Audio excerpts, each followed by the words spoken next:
Amis de langue française, je vous salue dans le beau nom de Jésus-Christ. Je crois qu'il est temps pour nous de nous encourager les uns les autres, parce que avec ce qui se passe dans le monde, ça devient un peu compliqué, hein. Bon, alors, pour nous encourager, voici 1 Jean, chapitre 3. Et puis après ça, euh, l'évangile de Jean, chapitre 1, versets 12 à 13. Voyez quel amour le Père nous a témoigné, pour que nous soyons appelés enfants de Dieu, et nous le sommes. Si le monde ne nous connaît pas, c'est qu'il ne l'a pas connu. Bien-aimés, nous sommes maintenant enfants de Dieu, et ce que nous serons n'a pas encore été manifesté, mais nous savons que lorsque cela sera manifesté, nous serons semblables à lui, parce que nous le verrons tel qu'il est. Et puis un autre passage très important dans le Nouveau Testament, donc dans l'Évangile de Jean, au premier chapitre, versets 12 à 13. Et à tous ceux qui ont reçu la lumière, à ceux qui croient en son nom, elle a donné le pouvoir de devenir enfants de Dieu lorsqu'ils sont nés. Lesquels sont nés non du sang, ni de la volonté de la chair, ni de la volonté de l'homme, mais de Dieu. Quel terrible mensonge de suggérer que l'amour de Dieu n'est réservé qu'à certaines personnes, limité à certaines races, offert à certains corps religieux selon leur bon plaisir. La Bible nous dit, car Dieu a tant aimé le monde qu'il a donné son Fils unique, afin que quiconque croit en lui ne périsse point, mais ait la vie éternelle. Que serait-ce la vie sans l'amour de Dieu? Oh oui, mais la Bible ne dit-elle pas que Dieu est en colère contre les méchants tous les jours? Ah, bien sûr, il l'est. Et voilà maintenant que vous nous dites qu'il nous aime. Eh bien, c'est parce qu'il nous aime qu'il est en colère. Pourriez-vous m'expliquer cela? Le Seigneur dit aussi, je ne prends aucun plaisir à la mort des méchants, mais plutôt à ce que les méchants se détournent de leur chemin et vivent. En tant que parents, nous ne prenons aucun plaisir à corriger nos enfants quand ils sont méchants. Mais nous le faisons parce que nous les aimons et nous voulons qu'ils soient bons et qu'ils fassent le bien dans leur vie. Eh bien, de la même manière, Dieu aime les méchants et il veut leur salut. Croyez-moi, mes amis, Dieu vous aime. L'amour de Dieu pour nous ne se voit pas simplement dans la création, mais aussi dans la venue de son Fils Jésus-Christ. Au travers de sa vie, ses enseignements, sa mort, sa résurrection, sans oublier son intercession quotidienne pour nous, il se voit aussi dans la direction et l'influence du Saint-Esprit. Voilà pourquoi nous avons cette assurance que Dieu nous aime. Ceci étant dit, n'oubliez jamais, personne n'oblige Dieu le Père à nous aimer, pas même Jésus-Christ, car l'amour a toujours été présent dans la nature même de Dieu. Dieu est amour pour toujours, de toute l'éternité, et Dieu vous aime. L'amour de Dieu est pour vous, prêt à vous être accordé si vous le souhaitez. Il est à votre disposition, il vous pénétrera, fera partie de vous, de votre espérance, de votre force, de votre joie, de votre vie éternelle.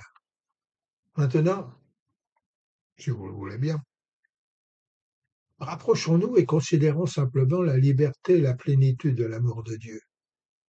Les gens qui ont un besoin d'aimer ont souvent été poussés à adopter ou acheter quelque chose à aimer. Ils ressentent ce besoin d'avoir quelque chose ou quelqu'un à prendre en charge.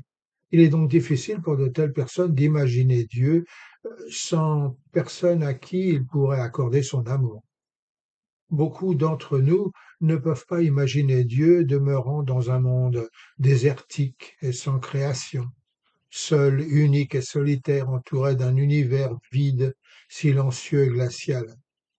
Il n'est donc pas étonnant que nous soyons appelés enfants de Dieu, pense-t-il.